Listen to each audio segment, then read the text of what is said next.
வணக்கம் நண்பர்களே. இன்று நாம் பார்க்கப் போவது நாகப்பட்டினம் மாவட்டத்தில் உள்ள மிகவும் புகழ்பெற்ற சீர்காழி சட்டடை நாதர் கோவிலின் வரலாறு பற்றி பார்க்கலாம் வாங்க. இந்த கோவில் சிவபெருமானுக்கு அர்ப்பணிக்கப்பட்ட பழமையான திருத்தலம். தேவார பாடல் பெற்ற ஸ்தலங்களில் ஒன்றாகும்.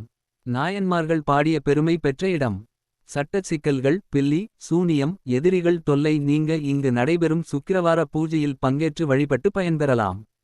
இந்த கோவிலின் சிறப்பு என்னவென்றால், ஒரே கோவில் வளாகத்தில் 3 நிலைகளில் 3 சன்னதிகள் உள்ளன. கீழ்நிலை பிரமபுரீஸ்வரர், நடுத்தரம் தோணியப்பர், மேல்நிலை சட்டைநாதர். புராணக் கதையின்படி பிரளய காலத்தில் உலகம் நீரில் மூழ்கிய போது சிவபெருமான் தோணியில் காப்பாற்றினார் என்பதால் தோணியப்பர் என்ற பெயர் வந்தது.